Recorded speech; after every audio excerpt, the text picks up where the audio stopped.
ꯃꯄꯥꯟꯗ ꯐꯝꯃꯨꯒꯦ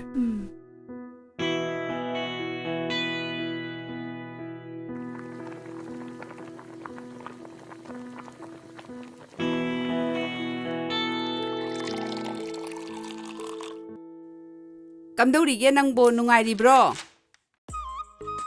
ꯅꯣꯡ ꯐꯥꯗꯣꯛꯁꯨ ꯀꯣꯏꯊꯣꯔꯛꯎ ꯀꯩꯗꯧꯔꯒꯦ ꯆꯥꯛ ꯆꯔꯥ ꯑꯃ ꯆꯥꯃꯤꯟꯅꯁꯤ ꯌꯥꯔꯦ ꯌꯥꯔꯦ ꯊꯝꯃꯣ ꯃꯧꯅ ꯆꯥ ꯄꯨꯊꯣꯔꯛꯇꯅ ꯊꯛꯇꯣꯔꯤꯌꯦ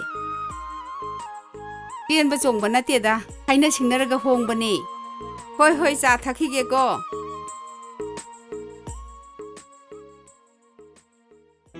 ꯍꯅꯤꯟꯗꯨꯕꯨ ꯍꯧꯖꯤꯛꯇ ꯆꯥ ꯊꯛꯑꯝꯕꯗꯨꯕꯨ ꯀꯗꯥꯏꯗ ꯆꯠꯀꯅꯤ ꯍꯥꯏꯔꯝꯒꯦ ꯈꯪꯗꯦ ꯏꯃꯥ ꯑꯩꯉꯣꯟꯗꯗꯤ ꯀꯩꯝꯇ ꯍꯥꯏꯔꯝꯗꯤꯌꯦ ꯃꯁꯤ ꯑꯉꯥꯡꯁꯤꯗꯤ ꯍꯥꯏꯔꯝꯃꯒ ꯆꯠꯀꯦ ꯍꯥꯏꯗꯦꯃꯤ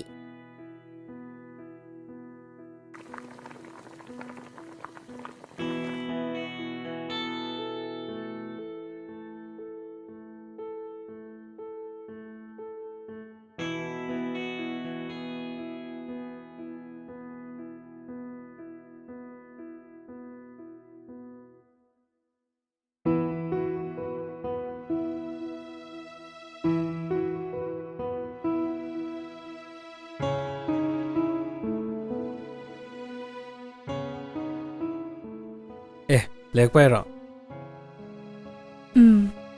ꯒ꯭ꯔꯦꯖꯨꯑꯦꯁꯟ ꯂꯣꯏꯁꯟꯒꯗꯕ ꯆꯍꯤ ꯑꯃꯈꯛꯇ ꯉꯥꯏꯔꯦ ꯂꯨꯍꯣꯡꯗ꯭ꯔꯤꯉꯩꯗꯁꯨ ꯑꯩꯅ ꯍꯥꯟꯅ ꯍꯥꯏꯔꯤꯗꯨꯗꯤ ꯁꯤ ꯂꯥꯛꯑ ꯂꯣꯏꯁꯟꯒꯦꯅ ꯀꯥꯎꯔꯕꯣ ꯀꯥꯎꯕꯩ ꯋꯥ ꯅꯠꯇꯦ ꯅꯪꯕꯨ ꯉꯝꯗꯣꯏꯔꯕ ꯊꯥꯖ ꯍꯣꯏ ꯏꯃꯥ ꯂꯥꯛꯑꯒꯦ ꯏꯃꯥ ꯍꯣꯏ ꯆꯥꯛ ꯄꯤꯖꯔꯨꯔꯣ ꯆꯥꯛ ꯊꯤꯔꯝꯃꯒꯦ ꯂꯥꯛꯑꯣ ꯑꯗꯨꯗꯤ ꯑꯩ ꯆꯥꯅꯤꯡꯗ꯭ꯔꯤꯌꯦ ꯅꯣꯏ ꯆꯥꯊꯣꯛꯎꯔꯣ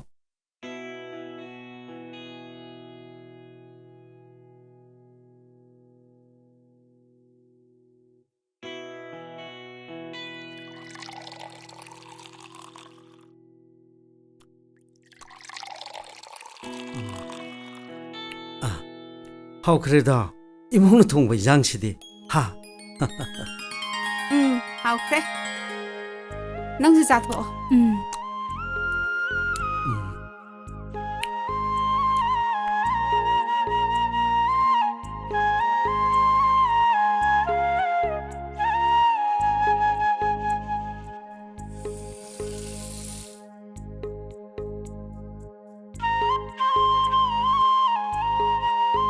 ꯍꯩꯃꯥ ꯔꯁꯒꯨꯜꯂꯥꯅꯤꯅꯦ ꯅꯆꯟꯅꯨꯄꯤꯒꯤꯗ ꯉꯥꯏꯍꯥꯛ ꯆꯠꯀꯦꯅ ꯇꯧꯕꯅꯦ ꯔꯣꯁꯒꯨꯜꯂꯥ ꯄꯣꯔꯛꯑꯣꯏꯁꯤꯅꯕꯨ ꯑꯉꯥꯡ ꯃꯆꯥꯒ ꯆꯞ ꯍꯦ ꯃꯥꯟꯅꯩ ꯃꯥꯒꯤ ꯄꯨꯕꯤꯈꯤꯒꯦ ꯇꯧꯕꯅꯦ ꯑꯗꯣ ꯑꯩ ꯉꯁꯤꯗꯤ ꯈꯔ ꯊꯦꯡꯉꯛꯀꯅꯤ ꯏꯕꯨꯡꯉꯣ ꯂꯥꯛꯑꯒꯅꯦ ꯂꯧꯕ ꯂꯥꯛꯎ ꯈꯔ ꯍꯥꯏꯌꯨꯀꯣ ꯍꯣꯏ ꯏꯃꯥ ꯑꯩ ꯆꯠꯂꯨꯈꯤꯒꯦꯀꯣ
ꯀꯥꯏ ꯆꯠꯇꯣꯏꯅꯣ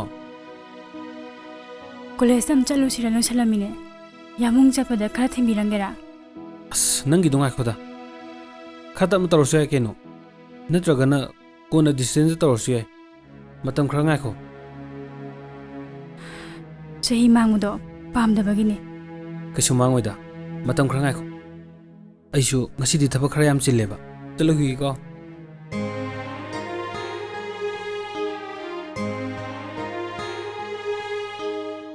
Haza. Haza, ngasidi imaga dukan amta chatlusi. Noi yambunga yam luna tinaba mamanaba malakani ye, moi pabungsi yaurakani ye. Sak chara ama charaga hankinaba. Kai no injang napi khara leirusi se. Lisida loi irabani si paisalo. Ngahak lerga chasi loisalo ko. Loisalo.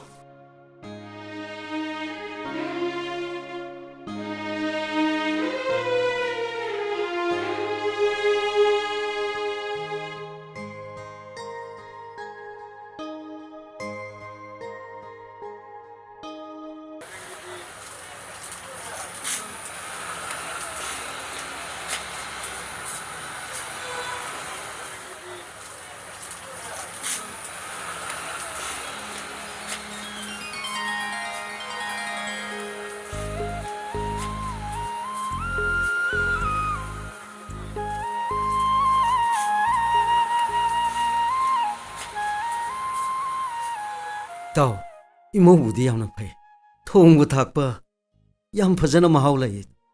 Oh, yam phai. Macha mamawgi thogal phangbai do. Hek thoi. Ah, thamo. Yare. Ngasidi imawgi khut yengba tare dana. Asomda noi yambung oi su phami bani. Moi gi su piruro. Chumasu lusilasi ka doroge. Yare. Aduneba. Maiduri khare hemandro. Adu farene. Nangisina kamai toge. Hoji pawgi di yam farida. No problem. Masu magi mathau dum tawri. Aisu aigi duty dum tawrisin. Arrange mere saisidi matam khara changani ta. Chume maro. Che, akselo. Haza. Noi pabung oi thian khrani sak pijana ba tausla o.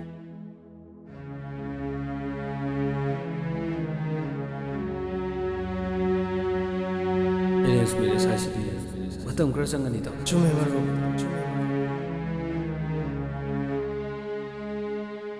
Kaino ngasidi am kerameda. College chaluge tawbune. Hojik chatradi yadrabo.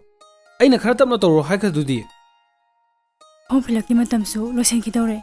Chahi ama mangmudo ai pamdre dugine. Hojikpo amu college chatlidodi kadobu yum palai no ba. Kaino yamung na habiridubo. Lohongdri mamangda aidi haidudi. Aidi graduation losengani na. Hoine. Aduisu matam mayam leridana. Nangbo hojik laring makha tama kadawdoino ba. Adombu masak khangudabase aigi iralni. Chak injang dining table da thamjaramabane. Ai chalukige.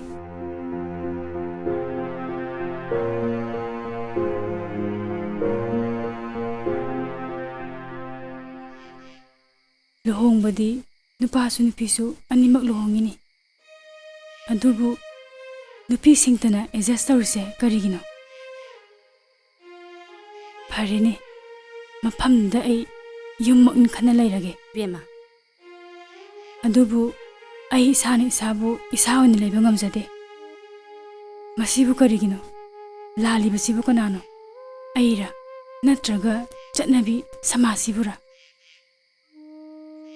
adubu aidi ai uini hingba pame Isanane sina phagani habado aduda imagi di karisu kaiba leite tawboda bu ibema munna khalaga wareptolo Thanil do ayeng lakani habane nang phajana wari sakoko imana harisini ko Mama, imongna halaktribase maram amadi soidana lairamgani. Magi kari nuaita. Aikhoi chalagane phajana wari saba amadi changi ko. Hayeng thanin chatkani haibani. Ma hana chatlu hisanu. Aduga akhoi kaino tananaba.